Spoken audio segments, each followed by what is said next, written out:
வணக்கம், இது ராஜபிரியன் ரிவ்யூ. நான் பிக் பாஸுக்கு போறேன், நான் செலக்ட் ஆயிட்டேன், நான் பிக் பாஸுக்கு போறேன் அப்படின்லாம் சொல்லிட்டு ஏகப்பட்ட பதிவுகளை இன்ஸ்டாகிராம்ல பார்க்க முடியுது.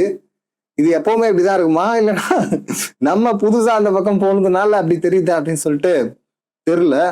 அத்தனை பேரா, அவ்வளோ ஆர்வமா? அது இல்லாம எப்படி இப்பவே இந்த தகவல்லாம் இவங்க சொல்றாங்க? இப்ப சொல்றாங்க அப்படின்னா எல்லாமே ரிஜெக்ட் ஆனவங்களா அப்படின்லாம் சொல்லிட்டு நிறைய யோசனைகள் வந்துட்டு இருந்து அதெல்லாம் பார்க்கும்போது பிக் பாஸ் வழக்கத்துக்கு முன்னாடியே ஆரம்பிக்க போகுது, வேற ஒரு வடிவத்துல. Big boss the common man அப்படின்லாம் சொல்லிட்டு அந்த செலக்ஷன் ப்ராசஸையே பாத்தீங்கன்னா முன்னாடியே அதே ஒரு கண்டென்ட் ஆக்கிட்டாங்க. ஏற்கனவே தெலுங்குல பண்ண படம் தான் இப்ப இங்க ரீமேக் பண்றாங்க. அது ஓகே, பண்ணுங்க, நல்லதான், நல்லா இருக்கும், பார்க்கலாம் அப்படின்னு பார்த்தா அதுக்கான ப்ரொமோக்கெல்லாம் வந்திருக்கு. அதுல யாரு ஜட்ஜு, யாரு ஹோஸ்ட் அப்படின்லாம் நிறைய பேச வேண்டியிருக்கு. அதெல்லாம் அப்புறம் பேசலாம். இப்படி இந்த பதிவுகளை பார்த்துட்டு இருக்கும்போது ஒரு இன்ஸ்டாகிராம் பதிவு பார்த்தீங்கன்னா நிஜமாவே விழுந்து சிரிச்சுட்டு இருந்தேன். ஸோ அப்படிதான் இருந்தது. அவருடைய அந்த மனநிலை பார்த்தீங்கன்னா நமக்கு நிஜமாவே கனெக்ட் ஆச்சு.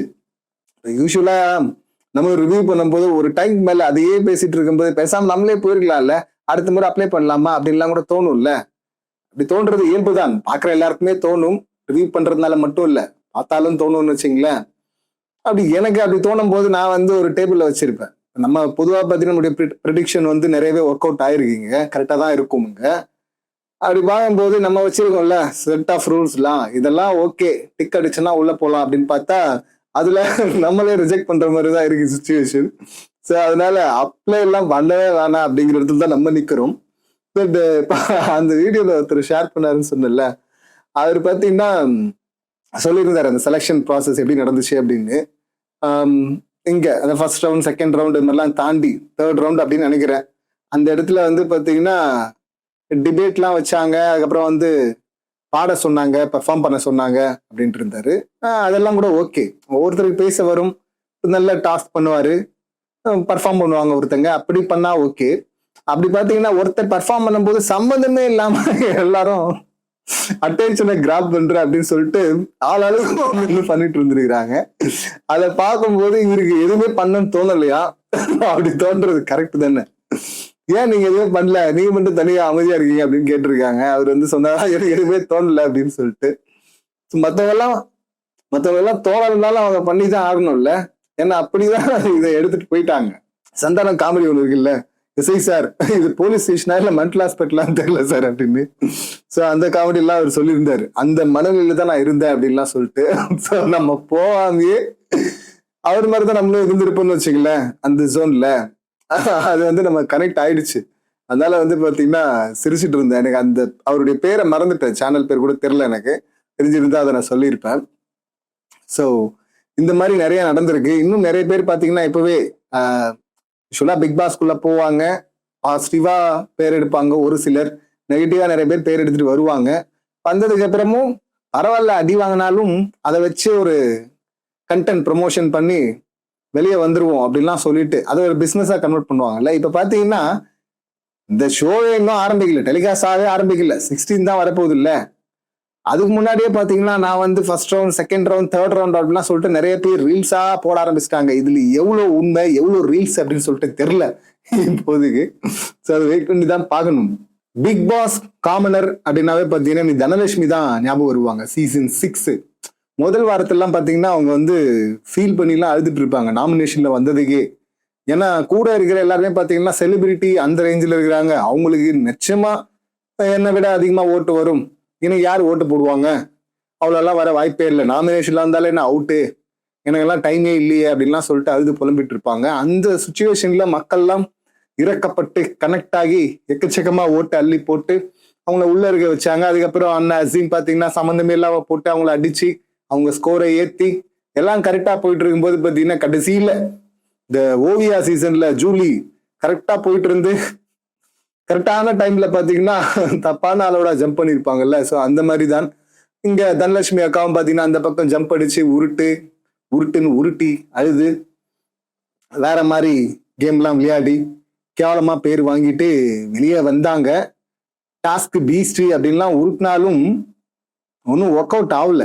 அதுக்கப்புறம் ஸ்கேம் எதுவும் எல்லாம் மாட்டினாங்க. குடும்பத்தோட உட்காந்து கமல் சாரை குறை சொல்லிட்டு இருந்தாங்க. அந்த டைம்ல எல்லாம் பாத்தீங்கன்னா அவர் கரெக்டா தான் பண்ணிட்டு இருந்தாரு. 7ல தான் கொஞ்சம் பிரச்சனை ஆயிடுச்சுன்னு வச்சுங்களேன். ஸோ அதுவும் பேசுவோம், அடுத்த ப்ரொமோ எல்லாம் பத்தி பேச வேண்டியிருக்குல்ல.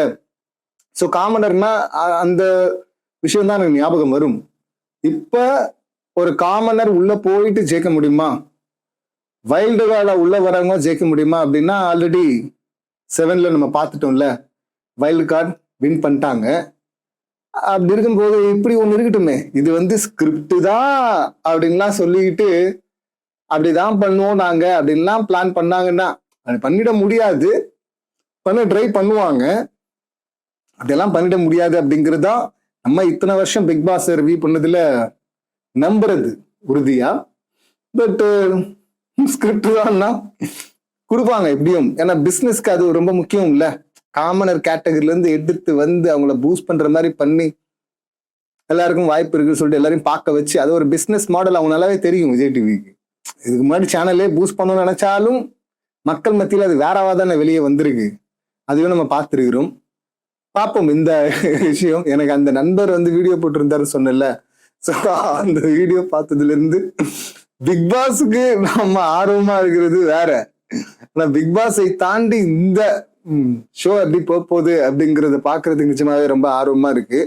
இப்ப இந்த ப்ரொமோக்கு வந்தோம் அப்படின்னா ஜட்ஜஸா வந்து ஆரி, எஸ் நல்ல choice, season 4 title winner, season 5 title winner Raju நல்ல சாய்ஸ்.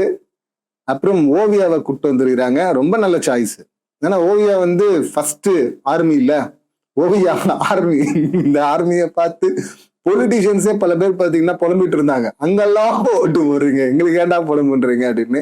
ஸோ அந்த அளவுக்கு புலம்ப விட்டவங்க 3 பேருமே பார்த்தீங்கன்னா இப்போ 2 எக்ஸ்ட்ரீமா ஃபேஸ் பண்ணது ஓவியா, இந்த பக்கம் ஆரி. ராஜு பார்த்தீங்கன்னா அந்த அளவுக்கெல்லாம் ஃபேஸ் பண்ணல, ஒரு இடத்துல வெட்டிச்சிருப்பாரு. அப்புறமா அவர் வந்து என்டர்டைன்மெண்ட் காமெடி அப்படின்லாம் சொல்லிட்டு அந்த ஜோனுக்குள்ளேயே சுத்திட்டாரு. பட் இவங்க 2 பேர் பார்த்தீங்கன்னா 2 எக்ஸ்ட்ரீமா போய் நிறைய ஃபேஸ் பண்ணிருக்கிறாங்க பிரச்சனைகளை. அதனால அவ்வளோ பிரச்சனைய ஃபேஸ் பண்ணி சிங்கிளா தைரியமா நேர்மையா நின்னதுனாலதான் மக்கள் சப்போர்ட் அவங்களுக்கு அவ்வளோ இருந்துச்சு. இவங்கள ஜட்ஜஸா கூப்பிட்டு வந்துருக்கிறாங்க, நல்ல பேர் இருக்கு, இவங்க மீது திரும்ப கூப்பிட்டு வரணும், மோசமான பேர் இருக்கு அவங்கள வந்து கூப்பிட்டு வந்து அல்டிமேட்னு நடத்தி கண்டென்ட்டும் பார்த்து காசும் கொடுத்து கொஞ்சம் பேரை கொஞ்சம் கிளியர் பண்ணி அனுப்பலாம் அப்படின்னு பாக்குறாங்களா அப்படின்னா இது அவசியமே இல்லை இந்த 3 பேருக்குமே. பட் இப்ப வந்து இருக்கிற நல்ல இமேஜை காப்பாத்திக்கணும்ல. அந்த நண்பர் சொன்ன மாதிரிலாம் இங்க சம்பவம் நடந்துச்சுன்னு வச்சுங்களேன், அதெல்லாம் எவ்வளவு காமெடியா போயிடும் இல்ல, வாய்ப்பு இருக்கு. சரி இதெல்லாம் கூட ஓகே, ஜட்ஜஸ் அவங்க கரெக்டா தான் கான்சியஸா இருப்பாங்க, ஆரி கான்சியஸா இருப்பாரு அப்படின்னு சொல்லிட்டு நம்புறோம். ராஜு இப்படி இல்லாம அப்படி இல்லாம காமெடி பண்ணிட்டு வேற மாதிரி போயிடுவாரு, அவரு எஸ்கேப் போயிடுவாரு அவரை பொறுத்தவரை. ஓவியா நல்ல சாய்ஸ் தான், என்ன பண்ண போறாங்க என்னென்ன டாஸ்க் எல்லாம் வைக்க போறாங்க. இப்போ கண்டஸ்டன்ட்டை தான் ஃபோக்கஸ் பண்ணுவாங்க ஆடியன்ஸ் அப்படிங்கிறதெல்லாம் சீசன் 7லயே மாறிடுச்சு, ஹோஸ்டையே ஃபோக்கஸ் பண்ண ஆரம்பிச்சிட்டாங்க. அதுக்கப்புறம் ஹோஸ்ட் அடிக்கிறதே ஒரு வேலையாவே ட்ரெண்டாவே தொடர்றதையும் நம்ம பார்த்துட்டு இருக்கிறோம். அப்படி இருக்கிற இந்த மாதிரியான சுச்சுவேஷன்ல ஜட்ஜஸா நல்ல பேரோட போன ஸ்ட்ராங்கான சப்போர்ட் வச்சுட்டு இருந்தவங்கள உள்ள கூப்பிட்டு வந்திருக்கிறாங்க. அவங்க பலியாடா ஆவாம இருந்தா நல்லது. இதுல விமர்சனத்துக்குரியது அப்படின்னு பார்க்கும்போது நம்ம மாயாக்கா இருக்கிறாங்கல்ல, அதாவது கமல் சார் தான் பிக் பாஸ் தான் கமல் சார் அப்படின்னு சொல்லிட்டு அப்படிதான் பார்க்கப்பட்டது. அப்படி இருந்த ஒரு மனுஷனையே பார்த்தீங்கன்னா மக்கள் கழுவி ஊத்த ஆரம்பிச்சது இந்த சீசன் 7ல. இப்போ எனக்கு எல்லாத்துக்கும் காரணம் அப்ப கமல் சார் தான். நம்மளும் ரொம்ப ஸ்ட்ராங்கா விமர்சனம் பண்ணியிருந்தோம் கமல் சார அந்த ரெட் கார்டு சம்பவத்துல, அது வேற. ஆனா எல்லாத்துக்குமே காரணம் மாயாவுக்கு இவ்வளவு சப்போர்ட் பண்றது கமல் சார் தான், என்ன விக்ரம் படத்துல நடிச்சிருக்கிறாங்க அதனால அப்படின்லாம் சொல்லிட்டு ரொம்ப எக்ஸ்ட்ரீமாலாம் கதெல்லாம் ஊட்டிட்டு இருந்தாங்க. இவ்வளவு எல்லாம் இருக்க வாய்ப்பு இல்லை அப்படின்னு தான் நினைச்சிட்டு இருந்தோம். இப்ப கமல் சாரே கிடையாது ஷோல. ஆனா மாயாக்காவை பாருங்க, போன சீசன்ல அதுக்கு முன்னாடி சீசன் 8லயும் அந்த ஹோட்டல் டாஸ்க் வரும்போது, 8ல போன சீசன் தான்ல, எஸ் ஹோட்டல் டாஸ்க்ல மஞ்சரி, பிரியங்கா, ஒரு இன்னொருத்தர் இருக்காருல்ல, இப்போ 3 பேரு வந்திருப்பாங்க கெஸ்டா. அப்பயும் பாத்தீங்கன்னா இது பிக் பாஸ் ரிவ்யூ விட்டு இந்த வீடியோ எல்லாம் போட்டிருந்தோம்ல, இதை பத்தி எல்லாம் பேசியிருந்தோம். அப்பயே மாயா வந்து பயங்கர கழுவி ஊத்த ஆரம்பிச்சிட்டாங்க. கெஸ்டா சும்மா ஒரு 2 நாள் உள்ள வந்துட்டு போகணும் அப்படின்னு கூப்பிட்டதுக்கே இவங்க தான் போறாங்க அப்படின்னு தகவல் வந்தது. அப்பயும் நிறைய விமர்சனங்கள்லாம் வந்தது. கமல் சாரே இல்ல, ஆனா சேனல் பாருங்க தொடர்ந்து மாயாவை அப்ரோச் பண்ணிக்கிட்டே இருக்கிறாங்கல்ல. லாஸ்ட் இயரும் பண்ணீங்க, கெஸ்டா இருந்தாலும் பண்றீங்க, இப்ப ஹோஸ்ட்னாலும் பண்றீங்க. அப்ப கமல் சார் கிடையாது, கமல் சார் ஜஸ்ட் பலியாடு இதுல. அதுதான் இல்ல, மொத்தமா பழி அவர் வாங்கிட்டாரு. ஆனா சேனல் தான் பாத்தீங்கன்னா தொடர்ந்து மாயா இவ்வளவு சப்போர்ட்டா கொடுத்துருந்துருக்கு. ஆனா கடைசியில பாத்தீங்கன்னா ஒட்டுமொத்தமா கேஸ் எடுத்துட்டு போய் கமல் சார் மேல எழுதி விட்டாங்க இந்த சம்பவத்துல. இப்ப வேற யாருமே இல்லையா ஹோஸ்டா வரதுக்கு. ஏன் மாயா என்ன பண்ணிட்டாங்க மாயா? ஏற்கனவே அர்ச்சனாக்காவும் பாத்தீங்கன்னா செம்மையா அடி வாங்கினாங்கன்னு வச்சுங்களேன் சீசன் 4ல. இப்ப அதுக்கப்புறம் பாத்தீங்கன்னா இந்த காமெடி ப்ரோக்ராம்ல ஜட்ஜா கூப்பிட்டு வந்து சிரிக்க வச்சு அவங்கள வேற மாதிரி டோன் அந்த நெகட்டிவ் எல்லாம் டோன் பண்ணி எடுத்துட்டு போறது அது வேற. பட் இந்த மாதிரி ஒரு காமனர் உள்ள போறாங்க, அதுக்கு ஒரு ஷோ, அந்த செலக்ஷன் ப்ராசஸ், அதுல ஹோஸ்ட் யாருறான்னாக்கா எப்படி எல்லாம் இருக்கக்கூடாது அப்படின்னு சொல்லிட்டு ஒரு பேர் எடுத்துட்டு வந்தாங்களோ அந்த அக்காவா? வேற யாரும் கிடைக்கலையா உங்களுக்கு? வேற நல்ல பேரோட போன ஆளே இல்லையா இந்த 3 பேரை தவிர்த்து? இது பிரியங்கா அக்காவே போட்டிருக்கலாமே, அவளே பரவாயில்லையா இந்த மாயா அக்காக்கு இல்ல? ஏன்னா எவ்வளவு ஒஸ்டா போக முடியுமோ அந்த அளவுக்கு ஒஸ்டா எக்ஸ்ட்ரீமா. ஏன் சொல்லிக்கிறேன்னா மாயா அக்கா அப்படி இந்த பிக் பாஸை பத்தி சம்பந்தமே இல்லாத நேரங்கள்ல, எதிர்பாராத நேரங்கள்லாம் பாத்தீங்கன்னா சில பேர் பேசுவாங்க. நம்ம கொலீக்ஸ் எல்லாம் அப்படி பேசி வரும்போதெல்லாம் வந்து எனக்கு திடீர்னு இந்த மாயாக்கா ஞாபகம் வந்துருவாங்க. அந்த டாபிக்லாம் வேற வரும், ரெட் கார்டு மேட்டர் எல்லாம். அப்புறம் குறிப்பா சொல்லணும்னா அந்த ரெட் கார்டு மேட்டரையும் தாண்டி எப்பவுமே சிரிக்கிற ஒரு மொமெண்ட் இருக்கு அப்படின்னா, இந்த மாயாக்காவுடைய ஃபேமிலி உள்ள வந்தாங்கல்ல, இந்த அக்காவுடைய அக்கா ஒருத்தவங்க வந்துருவாங்க. அதாவது கண்டஸ்டன்ட் வந்து கண்ணீர் விட்டு கதறி அழுது அதை உண்மையெல்லாம் தெரிஞ்சதுக்கு அப்புறமா ஒரு டிராமா பண்றது அப்படிங்கிறது வேற. சம்பந்தமே இல்லாம கெஸ்டா வந்த அக்கா பாத்தீங்கன்னா வானத்தை பார்த்து கண்ணீர் விட்டு நாங்க இவ்வளவு கஷ்டப்பட்டிருக்கு தெரியுமா அப்படின்லாம் அழுத போது சிரிச்சிட்டேன் அப்படின்னு இல்ல. சோ அந்த மொமெண்ட் தான் அதெல்லாம் இப்ப நடக்கும் போதே சிரிப்பா இருக்கு. இப்போ இந்த அக்காவை இந்த மாதிரி ஏதாவது ஒண்ணு பண்ணி ஒயிட் வாஷ் பண்ணணும், டோட்டலா 7 மறக்கடிக்கணும் அப்படின்னு சொல்லிட்டு அதுக்காக கூப்பிட்டு வராங்களான்னு தெரியல. இதுல அக்கா வந்து ஹோஸ்ட் என்ன பண்ணுவாங்களோ அந்த மாதிரிதான் பண்றாங்க அந்த ப்ரமோல. ஆரிக்கு பாத்தீங்கன்னா ஹானஸ்ட் தோசையா ஆரி தோசை அப்படின்லாம் சொல்லிட்டு இருக்கிறாங்க. அதெல்லாம் நமக்கு ரொம்ப நக்கல் பண்ற மாதிரியே இருக்குது. இன்னும் அது டோன் டவுன் ஆகல, அவ்வளவு சீக்கிரம் டோன் டவுன் ஆகிற விஷயமா அக்கா எல்லாம் பண்ணதெல்லாம், இந்த அக்காவும் இன்னொரு அக்காவும் இன்னும் சில பேர் எல்லாம் சேர்ந்து பண்ணதெல்லாம் இருக்குல்ல, இல்ல வாஸ் டு த கோர்ல அவளை பண்ணிட்டு இப்ப திரும்ப அது இன்னும் தொடர்ந்து எப்படியாவது நல்ல பேர் எடுக்க வச்சிடணும், அது இமேஜை வந்து பில்ட் பண்ணி வேற மாதிரி எடுத்துட்டு போகணும் அப்படின்னு சொல்லிட்டு அவ்வளவு வெறித்தனமா இருக்கிறது யாரு சேனல்ல. சரி யாரோ ஒருத்தர் இருந்துட்டு போட்டோம் சேனல்ல, அது ஏன்டா ஒட்டுமொத்தமா கேஸ் எடுத்துட்டு போய் கமல் சார் மேல எழுதுனீங்க? அதுவும் பார்ப்போம். இந்த ஹோஸ்ட் பண்றதுல அக்கா வாயு சும்மா இருக்காதுல்ல, என்ன பண்றாங்க அப்படின்னு சொல்லிட்டு பார்ப்போம். இதுல கண்டஸ்டன்ட் ஹோஸ்டா வர்ற கமல் சாரும் வாங்கியிருக்கிறாரு. இந்த பக்கம் விஜய் சேதுபதி சார், இவர் மேலேயும் நிறைய விமர்சனங்கள் வந்துகிட்டே இருக்கு. அப்படி இருக்கும்போது இப்ப ஹோஸ்டா இந்த மாதிரி ஒரு காமனர் வரும்போது, காமனரை தேர்ந்தெடுக்கிற அந்த ஷோ ஹோஸ்ட் பண்ணும்போது அக்காவுக்கு நிச்சயமா பஞ்சாயத்து இருக்கு, சிக்குவாங்க அப்படின்னு சொல்லிட்டு எதிர்பார்க்கிறேன். இதுவும் நம்ம ப்ரெடிக்ஷன்ல ஒண்ணு பார்ப்போம். இதுல வந்து கண்டஸ்டன்ட் செலக்ட் பண்ணப்படுறவங்க அவங்களுக்கு வந்து அடுத்து ஒரு பெரிய சம்பவம் இருக்குன்னு வச்சுங்களேன், அதுதான் பிக் பாஸ் என்ட்ரி. ஸோ அதனால அவங்களை தாண்டி எனக்கு என்னவோ இங்க பஞ்சாயத்து அப்படின்னு சொல்லிட்டு வந்தா மாயாக்கா, இல்லைன்னா ஆல்ரெடி ஒரு 3 பேர் இருக்காங்கல்ல நல்ல பேரோட இருக்கிறவங்க, அவங்களுக்கு தான் பஞ்சாயத்து வர வாய்ப்பு இருக்கு. அடுத்து இந்த பிக் பாஸ் ப்ரமோவை பத்தி பேசணும்னா அந்த ப்ரமோவை வந்துருக்கு. நான் ரொம்ப லேட்டா தான் பார்த்தேன் அந்த ப்ரமோவை. என்னடா அப்படி பண்ணி வச்சிருக்கீங்க அப்படின்னு தான் தோணுச்சு. அதுல மேக்கிங்லாம் இவ்வளவு மொக்கையா இருக்கு, எந்த எக்யூப்மெண்ட்டும் இல்ல, ரிசோர்ஸ் இல்ல, டெக்னீஷியன்ஸ் இல்ல. ஸோ அந்த ஸ்ட்ரகிள்ல பண்றோம் அப்படின்னா வேற, உங்ககிட்ட தான் எல்லாமே இருக்கு, எல்லாத்துக்கும் ஆக்சஸ் இருந்து ஏன் இவ்வளவு மொக்கையா பண்றீங்க அப்படின்னு தான் தோணுது. இந்த கெத்து 10 இந்த ஸ்லோகன்லாம் கூட ஓகே, ஆனா டான்ஸ் நம்பர் மாதிரி ஒன்ன போட்டு விட்டு டான்ஸ் ஆட விட்டு கேமரா பாத்தீங்கன்னா அப்படியே நிக்குது ஸ்டெடியா. கேமராடா மூவே பண்ண மாட்டீங்க. இப்பெல்லாம் ரீல்ஸ் போறவங்க கூட பாத்தீங்கன்னா அட்லீஸ்ட் சரி அங்க எடுக்கும்போது எடுக்கலனாலும் எடிட்டரை பார்த்தீங்கன்னா எடிட்டர் அதை கொஞ்சம் மேட்ச் பண்ணிடுவாங்க லைட்டா, மூமெண்ட் கட்லாம் போட்டு. அதையும் பண்ணாம அப்படியே போடும்போது விஜய் சேதுபதி மட்டும் ஏதோ சம்மந்தமே இல்லாம தனியா ஆட்டு இருக்கிற மாதிரி இருக்கு. அவரு டயர்டா இருக்காரு, ஓகே, கூட இருக்கிறவங்க ஏன்டா டயர்டா இருக்கிறாங்க, அப்படி டயர்ட் ஆகிட்டீங்களா இல்ல ஏன் அந்த மாதிரி ஒரு ப்ரோமோ அப்படின்னு சொல்லிட்டு தெரியல.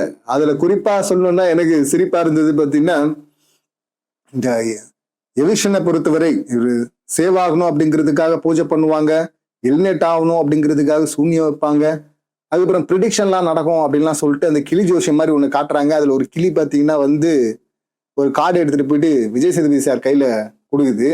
இந்த குறியீடு மாதிரி எனக்கு எப்படி அதை பார்க்கும்போது தோணுதுன்னா, நாங்க சேவ் ஆகணும் அப்படின்னு சொல்லிட்டு வேண்டது, இல்லைன்னா எவிக்ட் ஆகணும் அப்படின்னு நினைக்கிறது, இல்லைன்னா வந்து ப்ரிடிக்ட் பண்றது, இதெல்லாம் இருக்கட்டும்.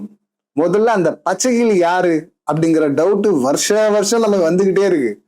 ஏன்னா இங்க இருக்கிற சீட்லாம் வேற, எவிக்ஷன் சீட்ல வேறதான் இருக்கும். சம்பந்தமே இல்லாம ஒரு ஆளை எவிக்ட் பண்ணுவாங்கல்ல, அந்த கார்டை அப்படியே அங்கிருந்து எடுத்து பறந்து போய் கொடுக்குறது விஜய் சேதுபதி சார் கிட்ட. யார் சார் அந்த பச்சைக்கிளி அப்படின்னு தான் நம்ம கேட்க தோணுது. இருக்கும்ல, ஏன்னா ஒரு சீசன்லயும் நடக்குதுங்க இது. இதான் முக்கியமான டைம்ல நடக்கும். லீஸ்ட் 4-5 அப்படின்லாம் சொல்லிட்டு ஓட்டிங்ல பார்ப்போம். சம்மந்தமே இல்லாம மிடில் எங்கேயோ இருப்பாங்க, அவங்கள எடுத்துட்டு வந்து எவிக் பண்ணுவாங்க. சோ யார் சார் அந்த பச்சைக்கிளி, அப்படியே யார் சார் அந்த மாயா ஃபேன்? அங்க தொடர்ந்து மாயா வந்து எப்படியாவது பிக் பாஸ்குள்ள எடுத்துட்டு வந்து வேற ஒரு கலரை கொடுக்கும் அப்படின்னு சொல்லிட்டு ட்ரை பண்ணிட்டு இருக்கிற, போராடிட்டு இருக்கிற அந்த வெறித்தனமான ஃபேன் யாரு சார்? கமல் சாருடைய ஃபேனா? என்னையே அடிக்க வச்சிட்டீங்களே அப்படின்னு தான் சொல்லணும். அப்படி அடிக்க வச்சுட்டு அவர் மேல எல்லா பழியும் போட்டு இப்ப உள்ளுக்குள்ள நீங்க மட்டும் இருக்கிறீங்களா அப்படிங்கிற அந்த 2 கேள்விதான் நமக்கு இப்ப இருக்கு.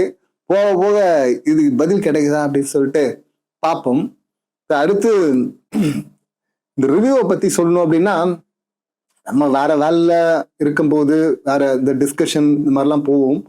அப்போ டீம்ல பார்த்தீங்கன்னா எப்பயாவது இந்த மாதிரிலாம் பேசுவோம். அப்படி பேசிட்டு இருக்கும்போது நம்ம நினைக்கிறது உண்டு, என்னடா இது தொடர்ந்து பண்ண வேணாம், ஒரு முறையும் தான் நினைப்போம் பிக் பாஸ் ரிவ்யூ. ஆனாலும் பார்த்தீங்கன்னா திரும்ப லூப்ல சிக்கின மாதிரி திரும்ப திரும்ப திரும்ப அங்கேயே வந்துட்டு இருக்கோம். அப்படின்லாம் யோசிக்கும் போது அது கஷ்டமெல்லாம் இல்லை, ஒரு பக்கம் நினைச்சா ஜாலியா தான் இருக்கு. போன சீசன்லாம் பார்க்கும்போது கிளைமேக்ஸே பார்க்க முடியாம தலைதறிக்க ஓடணும் தான். ஆனா இந்த சீசன் அப்படி இருக்காது அப்படின்னு சொல்லிட்டு நம்புறோம். நம்பிக்கை தானே வாழ்க்கை, நம்புவோம். அதையும் தாண்டி அப்படி இருந்தாலும் சரி, இல்ல அதை விட மோசமா இருந்தாலும் சரி, அதெல்லாம் ஃபேஸ் பண்ற தைரியம் எங்களுக்கு வந்துருச்சுடா.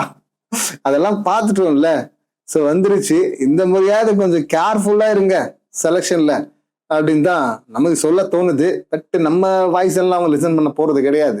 நம்ம ரிவ்யூ பண்றோம், இது நம்ம அடையாளம் கிடையாது, இது நம்ம சர்வைவலுக்காக பண்றது அப்படின்லாம் சொல்லிட்டு அந்த லெவல தான் நான் அதை பார்ப்பேன். ஆனா அப்பப்போ பாத்தீங்கன்னா சில சர்ப்ரைஸ் எல்லாம் நடக்கும். இதுல சம்மந்தமே இல்லாம சும்மா வேற ஏதோ டீட்டெயில்ஸ் கேட்க ஒருத்தர்கிட்ட பேசிட்டு இருக்கும்போது அவர் வந்து, சார் நீங்களா? ஆமா இல்ல, அந்த சேனல்ல ரிவ்யூ பண்ணுவீங்கல்ல, உங்க ரிவ்யூலாம் நாங்க பார்ப்போம் சார், எங்க வீட்டுல எங்க அம்மா எல்லாம் பார்ப்பாங்க சார், நானும் உங்க ரிவ்யூலாம் அதிகமா பார்ப்பேன் சார் அப்படின்லாம் சொல்லிட்டு அவர் சொல்லும் போது, வாவ், இப்படியெல்லாம் கூட ஒரு ரீச் இருக்கா, ஒரு கனெக்ஷன் வருமா அப்படின்லாம் சொல்லிட்டு பார்க்கும்போது ஆச்சரியமா தான் இருந்தது. அதே போல இன்னொரு சம்பவம் சொல்லணும் அப்படின்னா, ஒரு டிஸ்கஷன் போயிருந்தது சமீபத்துல. அந்த டிஸ்கஷன்ல ஒரு பாடலாசிரியர் புதுசா எங்க டீம்ல வந்திருந்தாரு. யூஸ்வலா டிஸ்கஷன்லாம் வரமாட்டாங்க. அவரு பாடலாசிரியர் அப்படிங்கிறதையும் தாண்டி டீம்ல ஒருத்தரா இணைஞ்சிட்டதுனால வந்திருந்தாரு. பேசிட்டு இருந்தோம். அப்போ ஒரு ஃப்ரீ டைம்ல பேசிட்டு இருக்கும்போது, பிக் பாஸ் ரிவ்யூ எல்லாம் நீங்க பண்ணுவீங்களா? நான் கூட ஒரு பாட்டுலாம் எழுதிருக்கேன் அப்படின்னாரு. இது பாட்டு எழுதுறீங்களா? என்ன பாட்டு எழுதுறீங்க அப்படின்லாம் சொல்லிட்டு கேட்கும்போது, ஒரு நல்ல வா கருப்பன் ஒரு பேரு, பாடல்கள்லாம் சில பாடல்கள் எழுதியிருக்காரு, சிலது ரிலீஸ் ஆயிருக்கு, சிலது வரப்போகுது. நல்ல எழுத்தாளர் அவர், நல்ல வரிகள்லாம், சில வரிகள்லாம் ஆச்சரியம் மூட்டும் அந்த மாதிரி. ஆனால் பழகிறதுக்கும் ரொம்ப ஜாலியா இருக்கும். ஸோ அவர் சொல்லும் போது எனக்கு ஆச்சரியமா இருந்தது. எது பாட்டு எழுதிருக்கீங்களா? எப்ப சார் அப்படின்லாம் கேட்கும்போது சீசன் 7 அப்படின்னாரு. சீசன் 7ஆ? சீசன் 7லாம் நான் வெறித்தனமா ரிவ்யூ பண்ணிட்டு இருந்தேனே, அப்ப என்ன பாட்டு எழுதுனீங்க, எந்த பாட்டு அப்படின்னும் போது, பிக் பாஸ் அந்த சீசன் 7 பார்த்தவங்க ஞாபகம் இருக்கும்னு நினைக்கிறேன். அது கிராண்ட் லான்ச்சா இல்லைன்னா ரிவர்ஸ் எண்டான்னு தெரியல. இப்போ கருப்பு படத்துல கூட ஒருத்தர் பாட்டு பாடியிருப்பார்ல பாடகர், கிராமிய சாங் அந்த மாதிரி ஒரு ஃபோக் ஸ்டைல்ல பாடுற ஒருத்தர், ஒரு பேர் சட்ட ஞாபகம் வர மாட்டேங்குது. அவர் வந்து அப்ப பாடி இருந்தாரு. அவரு அதுக்கு முன்னாடி சூப்பர் சிங்கர்ல வந்திருப்பார் போல இருக்கு. 1-2 கிளிப்பு பார்த்திருக்கேன், அவ்வளவுதான். அவர் பாத்தீங்கன்னா அப்ப பாடும்போது அதை பத்தி ரிவ்யூல நம்ம பேசியிருந்தோம்னு நினைக்கிறேன். கமல் சாரை பத்தி பாடியிருப்பாரு. கமல் சார் உள்ள வீட்டுக்குள்ள போகும்போது நிஜமா அது கிராண்ட் லான்ச்ல தான் அப்படின்னு நினைக்கிறேன். ஸோ பாடியிருப்பாரு. அதுல இருந்து பரமக்குடி அப்படிங்கிற அந்த வார்த்தையெல்லாம் எடுத்து போட்டு இன்னும் கமல் சாரை பத்தி அவர் பேரு கமல்ஹாசன் மக்கா அப்படின்லாம் சொல்லிட்டு வரிகள்லாம் வரும். ஆமா, கேட்டிருக்கேன், நல்லா இருக்குங்க பாட்டுன்னா நான் தான் எழுதுனேன் அப்படின்னாரு. சார், நான் ரிவ்யூ பண்றவன், என்கிட்ட இந்த மாதிரிலாம் வந்து ஊட்டெல்லாம் கூடாது, உண்மையா சொல்லுங்க அப்படின்லாம் சொல்லிட்டு ஃபர்ஸ்ட் எனக்கு ஆச்சரியமா தான் இருந்தது, அப்படியா அப்படின்னு. அப்புறமா அவருக்கும் அந்த பாடல் ஆசிரியர் பாட்னர்ல பாட்டு, அவருக்குமான அந்த வாட்ஸ்அப் சாட்ஸ், அந்த லிரிக்ஸ், அவங்க எப்படியெல்லாம் பேசி அந்த லிரிக்ஸ்லாம் எழுதுனாங்க அப்படின்லாம் சொல்லிட்டு, லிரிக்ஸ் எப்படியெல்லாம் மாறிச்சு ஸ்டெப் பை ஸ்டெப்பா அப்படின்லாம் சொல்லிட்டு ஒட்டுமொத்தமா அந்த ரெக்கார்ட்ஸ் எல்லாம் பார்க்கும்போது தான் தெரிஞ்சுது இவர் தான் நிஜமாக அந்த பாட்டு எழுதிருக்காருன்னு. இப்போ நான் சொல்லிட்டு இருந்தேன், சார் என்ன சார் உங்க பேர்லாம் அங்க சொல்லியிருக்கணும்ல சார், உங்க பேர் சொன்ன மாதிரியே எனக்கு தெரியலையே அப்படின்னா, ஆமா இது மாதிரி ஒரு பாட்டு கேட்டாங்க, நான் சொன்னேன், நான் அது அவ்வளவுதான், அதுக்கப்புறம் அதை பார்க்கல அப்படின்ட்டு இருந்தாரு. நீங்க வேற இதெல்லாம் பார்க்கணும்ல, உங்களுக்கு கிரெடிட் வரணும்ல அங்க அப்படின்லாம் சொல்லிட்டு இருந்தேன் நான். ஆனா கமல் சார் வந்து ஒட்டுமொத்தமா அந்த பாடகருடைய பேரை சொல்லிட்டு அந்த குழுவினருக்கு வாழ்த்துக்கள் அப்படின்னு தான் சொல்லியிருந்தாரு அந்த வீடியோல. இவருடைய பேர்லாம் அங்க வரல, அந்த பாடகர் தான் சொல்லியிருக்கணும், இல்ல சொல்லியிருந்து எடிட்ல தூக்கிட்டாங்களா அப்படின்னு தெரியல. பட் கிரெடிட் வந்து அது கொடுத்துருக்கணும்ல இந்த பாட்டு எழுதுனருக்கு அப்படின்லாம் சொல்லிட்டு நான் பேசிட்டு இருந்தேன். ஸோ அப்படியும் பாருங்களேன், சம்மந்தமே இல்லாம ஒரு டிஸ்கஷன் போறோம், அங்க 2 பேரும் சந்திக்கிறோம், 2 பேரும் ஏதோ ஒரு வகையில பிக் பாஸோட கனெக்ட் ஆயிருக்கும். ஸோ இந்த மாதிரி பார்த்தீங்கன்னா இந்த பிக் பாஸ் ரிவ்யூ அப்படிங்கிறது அப்பப்ப இன்னும் நிறைய நிறைய இந்த மாதிரியான குட்டி குட்டி சுவாரஸ்யமான சம்பவங்களை எக்ஸ்பீரியன்ஸை கொடுத்துக்கிட்டே இருக்கு. ஸோ அதனால சோகமெல்லாம் இல்லை, சந்தோஷமா தான் கண்டினியூ பண்ண போறோம். பிக் பாஸ் ஆரம்பிக்கிறதுக்கு லேட் ஆகுமே, அது வரை ரீல்ஸ் அப்படின்னு சொல்லிட்டு அந்த ரூட்ல போலான்னு நினைச்சேன், வேற மாதிரி கான்செப்ட்ல. அதுக்கு முன்னாடியே இந்த கான்செப்டை விட இது செம்ம காமெடியா இருக்கு, இது ஒரு வார்ம் அப் மாதிரி இருக்கும் பிக் பாஸ் ரிவ்யூக்கு முன்னாடி அப்படின்னு சொல்லிட்டு இதை பண்ணலாம் அப்படின்னு சொல்லிட்டு வெயிட்டிங். ஸோ பார்க்கலாம், இன்னும் நிறைய 16ஆம் தேதி தான் ஆரம்பிக்க போறாங்க. இன்ஸ்டாகிராமை பொறுத்தவரை நிறைய கண்டென்ட் ஒவ்வொன்றா மாட்டிக்கிட்டே இருக்கு. அதை பத்தியும் என்ன தகவல்கள் வருது அப்படிங்கிறத பத்தியும் பார்க்கலாம், பேசலாம். நீங்க இந்த ஷோவை எப்படி பாக்குறீங்க, உங்க எக்ஸ்பெக்டேஷன் என்ன அப்படிங்கிறத கமெண்ட் பண்ணுங்க. மீண்டும் அடுத்த வீடியோல சந்திக்கலாம். நன்றி, வணக்கம்.